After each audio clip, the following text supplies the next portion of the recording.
When we look at JT Tuimoloau and Jack Sawyer, we see like a strong side guy, a weak side guy. Like, how well do they complement each other? They're both, they're the consummate defensive linemen in terms of being active, athletic, but also big and strong.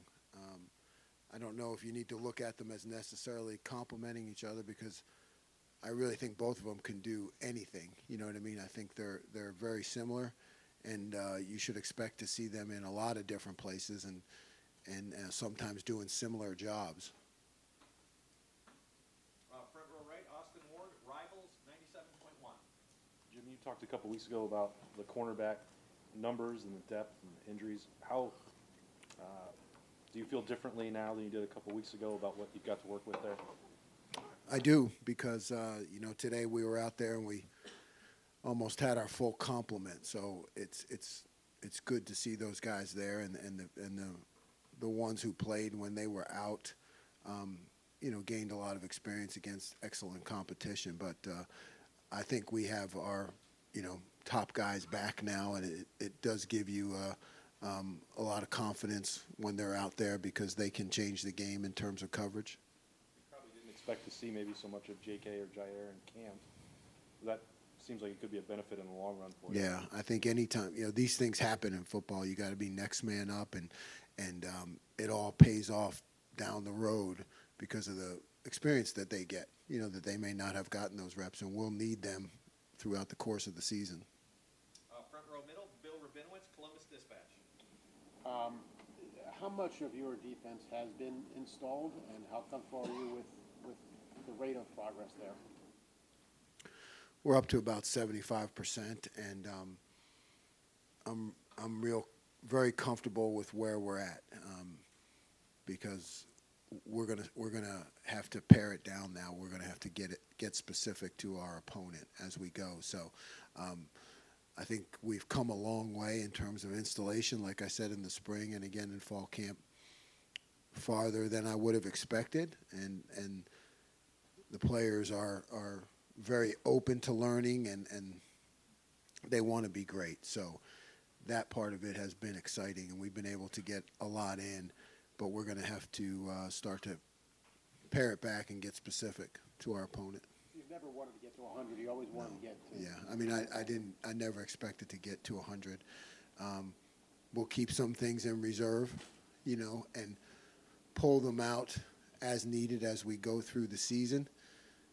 But I don't like to spring things on the players that are brand new, as you're preparing for an opponent.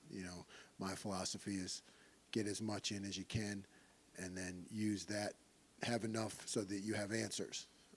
I think we've always been good in the second half. That's not because we're creating new things. It's because we're pulling from a tool chest that already has answers in it, and they're aware of it, and they know how it works. 2 weeks left, less than 2 weeks. What's your biggest concern about the defense?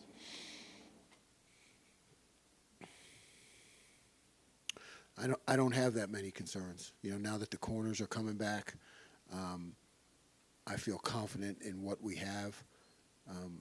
Just seeing it in an actual game live situation, that's every year for a football coach. The first time you put them out there, you want them just to play as well as they can. I have no concerns with them. We'll go with Nathan Baird, second row middle, Nathan Baird, Cleveland.com, and right after that, Rob Oler, Columbus Dispatch. Jim, I asked you specifically about J.K. Johnson the last time I talked to you, and at that time you were like, too early to tell. But you obviously saw a lot more after that. What were your impressions? J.K. has really stepped up. I mean, he's increased his competitive level. He's increased his knowledge of the defense. He's just put himself in position where we feel comfortable putting him in the game. He's grown up pretty quickly. Are you optimistic that Jordan will be available for the first game? And I guess just where do you see, because he's been limited a little bit in camp, where his development is right now? Yeah, I don't know. I don't know about that. Above my pay grade. Not my bailiwick. We'll see. Rob Oler, Columbus Dispatch. Jim, you just talked about this crucible moment of going from practice, everything's come together, you're comfortable, you're confident, to the bright lights, to the game. You've done this a while. Can there be a big difference? Have you know what I mean, that step up, how big a step up is that? It depends on the experience you have, you know. Fortunately, we have guys who have played a lot in games. I think that matters. That's important. And, you know, certainly if you have someone who's never played in that kind of arena with all that on the line, it can be of concern. But I think we have enough experience. And plus the offense that we go against every day certainly tests us, you know, and we try to treat practice like a game, and I'm on them all the time during practice, even though we're maybe in some mismatched situations. I want to explain everything to them, why it happened, if you know, when it did happen. So we try to make it as accountable as we can during practice. But I think we have enough experience that our guys are excited to go out and play, and they're ready for it. You sleep well? I know. Entering in that first game? No. But I never sleep well, so the first game or not, doesn't matter. Front row middle, Dave Biddle, 24/7 Sports. Hi, Jim. Larry Johnson says he loves to rotate up front on the D line. We've seen that here at Ohio State since he's been here. Correct me if I'm wrong. You do not like rotating too much in the back seven. You like having a main backup, but play the starters. How does that mesh with your overall philosophy with Larry wanting to rotate a lot up front, but you not wanting to rotate much in the back seven? It's fine. I mean, you know, the system is set up that those units can operate independently, you know, and certainly your frontline troops, so to speak. I mean, they are taking the brunt of the attack all the time. So it's good when you have a lot of depth there. But yes, we want our front to be fresh. We want to play a lot of guys in the back end. I think you need to get into more of a flow with the game and the adjustments and how they're running their routes and their motions and shifts and all those things. So I feel like it's more important that those guys are in there and they see everything. But we rotate freely up front. That's great. Just one more for me. When do you expect the defense will be fully installed? It doesn't sound like it'll be during the season, as you mentioned. So we're talking like during spring? Like when do you expect it'll be fully installed? Yeah, you know, it's just like I said, as we go through the season, you know, we still have that. We have our tools, and they know them, and then we have, you know, that things that I haven't quite sprung on them yet. But I think that by the end of the season, it'll crank up even more. But I got to be judicious with that. Like, you know, when you throw something new at them the week of an opponent, I don't like that. I mean, we used to do that all the time back in the old days, you know, because I felt like you had time and offenses weren't that complicated, you know, so you could come in with say, hey, this is what we're doing this week. You know, you guys it's something brand new. Don't do that anymore. You know, I like them to know everything that's going on and not spring too much on them. But we'll crank it up a few percentage points by the year's over just because we'll need some things. But we never really want to get to 100, right? We always want to leave a few things that nobody knows that we have, including the coaches or anybody. Just a few things like way back here I want to keep to myself. Second row left, right behind him, Stephen Means, Cleveland.com. Because you talked a little bit about Lathan last time we talked to you. What have you liked about him as a safety, especially in that manager? Who's that? Lathan Ransom. Lathan. He's decisive. He, you know, he pulls it. I call it pulling your trigger. I mean, he just goes. I mean, he's a football player. I guess, you know, he sees the forest through the trees. I mean, he can diagnose the play extremely fast, and then he's aggressive with how he treats it. So you can't ask for more than a safety than that. And he's had an exceptional camp. In fact, I think I just put him up today. It was might be the only two-time camp Silver Bullet Defender of the Day winner. He just stands out on the field. in how he operates, and he plays at a fast tempo, and he's usually never wrong. Everyone makes mistakes, but he's usually never wrong. In any case, he's aggressive. At all shocked or impressed at how quickly he's been able to get back on the field, given that New Year's Day? Yeah, I mean that's I had no idea whether we would have him or not, or really what he can do. So I'm very impressed. I think he's going to have a great season. Right behind him, Dan Hope, 11 Warriors. Yeah, Jim, you've said you don't really want to rotate a lot in the back seven. Do you feel pretty comfortable about, who those guys are right now that are going to be playing in the back seven? I do. I mean, there are still some competitive situations, but I feel good about the group. And like I said, we'll play some guys, just nowhere near what they will, what Coach will on the defensive line. We'll play some, corner. You'd like to have an extra corner, an extra safety, an extra nickel, an extra linebacker. I think you can bring those guys along, bring them in certain situations with certain calls. So we'll have some guys, but I feel good about where we're at. Ryan Day was saying that you've tailored your scheme to the talent that you have here. Are there things that have surprised you in your first offseason here, where maybe you came in thinking you were going to do a certain thing and realized because of the players you had here that you should do something differently? Well, I think, like I've said from the beginning, what has surprised me the most was how quickly they pick things up. I mean,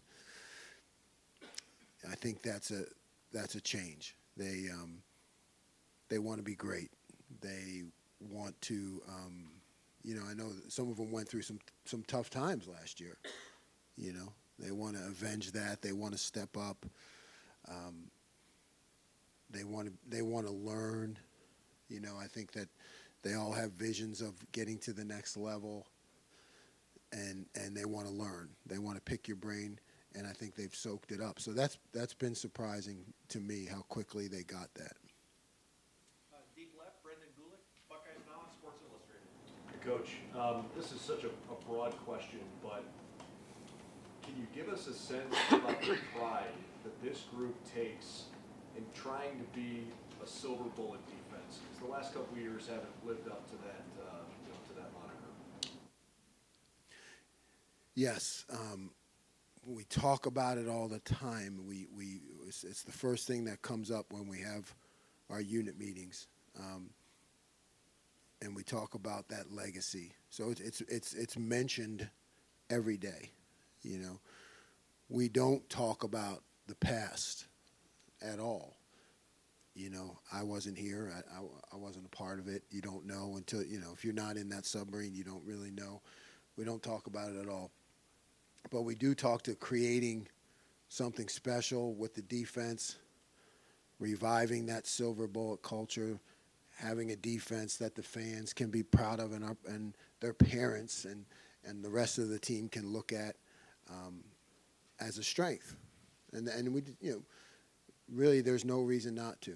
Everything else at The Ohio State is top 5, and why shouldn't the defense be? And then we live it. You watch them on the field, and then when you go over their mistakes and things that happen, you can tell that, that they take the pride there because they're serious about it. They want to fix it. They want to answer why it happened. And I think that's all part of living up to that legacy. You don't want to necessarily single out individual guys, but just the progress that you've made so far as a unit through camp. Are you further than you thought you'd be? Are you kind of where you thought you'd be? Are there certain areas you feel like you got to catch up on? We are further than I thought we would be. I mean, absolutely. We have been able to create competitive situations against what arguably is, the best offense and the best offensive coaches in the country. And we have been able to be competitive. And that's a big deal because you can only get better in practice, and that depends on who you're going against, what tempo, the situations, what's your attitude, and it has been competitive the whole time, and now we have to replicate that on the field. But you feel better about it because you've seen it in practice. You can't not get it done in practice and say, well, game day we're going to step up. We're going to holler at each other and smack each other in the helmets, and that's going to make us play better.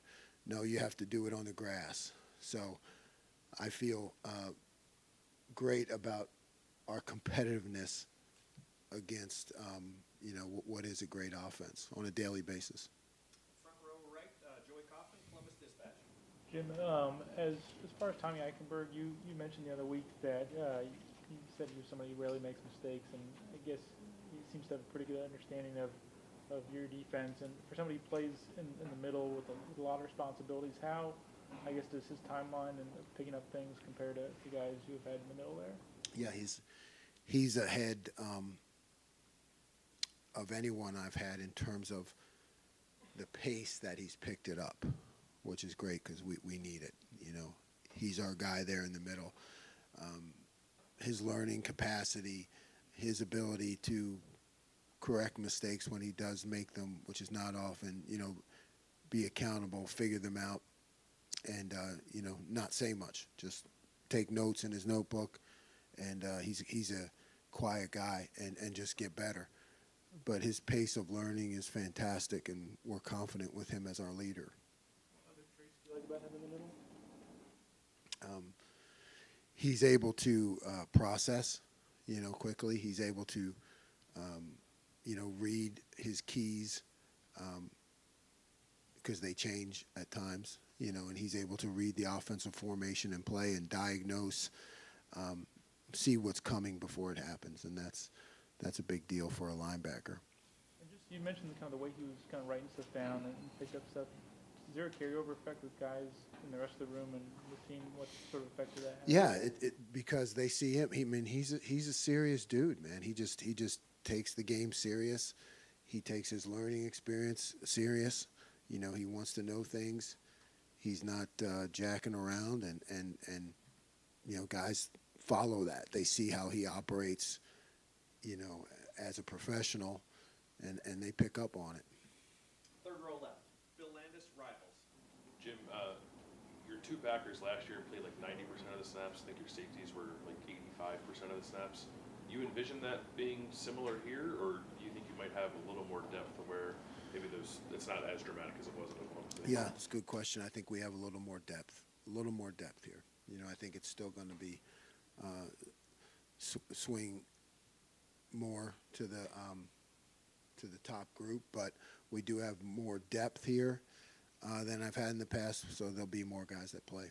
And it sounds like you have, 5, 6 safeties you feel pretty good about. When it comes to working all of those guys into a game, like a Lathan or a Court, is that a case where you feel good putting those guys in sort of no matter what, along with like Ronnie and Josh is rotating, or is it more opponent game plan specific when it comes to getting those guys on the field? Yeah, it's both. I mean, you have to feel confident with them playing at any time, right? Because if you're a backup, you're one play away.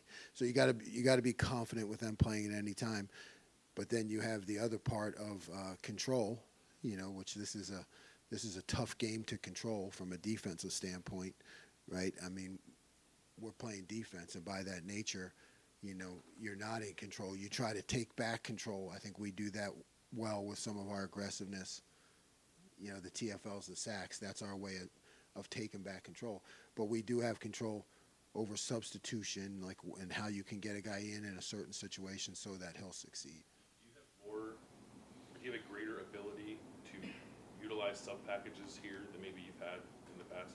Yeah, I think we have guys who can be combo guys, true combo guys, and by that, you have a combo guy who's a D-line linebacker combo guy, but the tougher one to find is the combo guy who's a DB linebacker type. You look at Court, and he's got a real shot in that role, So you could have him in the game, and he could be a linebacker, or at the same time he could be a safety. So it doesn't give away your hand as much, Got couple more. Second row middle, Doug Lane Reese, Cleveland.com. Jim, the progress has the Jack become the Leo yet at this point, or what's the progress of that position? No, I think we've made a lot of progress, but we're not quite to that point yet. You know, there are still certain roles and defining factors that may take a while. You know, it may take the whole year to find, okay, how are we able to have this guy on the field and have him do, you know, 3 different things. So it's a work in progress, and we'll see as we get into live action. You start to see, okay, this guy can handle this. Can he handle that? Can he handle that? Can he handle that? You know, when you get to the point where one guy can handle any call that I make, you know, that's when it really goes to that next level. You know, where you don't have to pair your package to, okay, when this guy's in there, I got these 5 calls. You know, when it's perfect, and that takes a while. You know, one guy's in there and you got every call you could possibly have. You guys in the opener will face one of the best tight ends in the country, and Michael Mayer at Notre Dame. What's the kind of skill set? What kind of player defensively are you looking for to utilize in matchups like that against a pass catching tight end who's you have to have someone who has size, so he just doesn't get bodied out, and you need to have someone who is able to play the run, because typically he's around the ball and going out at the same time. So you really need to have a bigger player, someone that can get his hands on him early, because you just don't want to let him run free. I mean, everybody needs to know where he is, and including the linebackers. You know, even if you're not covering him, you need to know where he is, so you can be a factor in defending him. Guys on this roster who would fit that description are big, maybe. I mean, I think you could, yeah. I feel like all our safeties can do it. You know, we have good. You know, Ronnie is a physical dude. Lathan is a physical dude. He may be a little taller than them, but they're gonna be willing to step up and, you know, use their hands, use their body, be aggressive in coverage, and that's the most important part. And just on the offensive side of the ball, real quick, what has been your since you got here, your evaluation of CJ Stroud, of just somebody, his understanding of the game, his processing of the game, what you see when you're trying to go against him in practice, what he's doing? What's your veteran view on your QB? It's a superior. I mean, top of the line. I mean, I was around Eli Manning at Ole Miss. I think I've said that before, but you know, whatever we did in practice, Eli knew, because every defense has a weakness. So the faster the quarterback can process it and find it, like in everything that we do is trying to hide that hole, you know, because you really need 13 guys to play defense if you're going to cover everything, right? So you're always trying to disguise it, you know, get the quarterback to hold the ball a little bit. And CJ's just been, he picks all that up. You know, he and I talk. He asks questions. He wants to learn. He's really the best I've been around in terms of the way he handles, because we're doing a lot more now than we did back in 2003 in terms of throwing things at him. And he's fantastic. I don't think he makes mistakes, and I'm glad he's on my side and I don't have to play him. And final questions, front row right, Tim Maine, Letterman Row. Are we going to get him next week, too? We haven't spoken about Okay. it yet, but we'll talk. Okay. Well, I just want to know what to ask. Jim, what is your charge, your orders, whatever you want to call it, to your defensive front in your defense now, as you've grown accustomed to these players and stuff? What do you want from them generally, and specifically those guys between the tackles? I mean, the three and maybe the nose and stuff. What specifically do you want to see out of them? Yeah, I want them to attack. I want them to be aggressive. Yes, I want them to hold their gap and hunker down at times when it comes to that. But for the most part, I want them to be aggressive. You know, our philosophy is, you know, let those guys go, let them create problems for the offensive line in terms of how they move, you know, the stunts that they run or the straight ahead attack. The way that we do things with the package, the whole goal is to put the offensive linemen, the offense, you know, kind of on their heels. So when they step, they don't quite know what they're going to get. It's that brief second of indecision that allows our guys to attack and create a new line of scrimmage. And look, if they get out of their gap, linebackers have to cover for them. That's the way it works when you have aggressive guys. So I really want them to be fresh. I want them to attack. I want them to think about making plays. You know, I don't want them to just have to hunker down and hold. You know, there's going to be times that they know they have to do that, and they're willing to do that for the team because that's what happens sometimes where they have to do it. But we want to clear the double teams off them. We want to get them freed up. We want to create as many through our disguises and bluffs and movements. We want to create as many one-on-one matchups as we can get up front. The more one-on-one matchups we can get with those guys feeling free to be able to operate, we're going to win.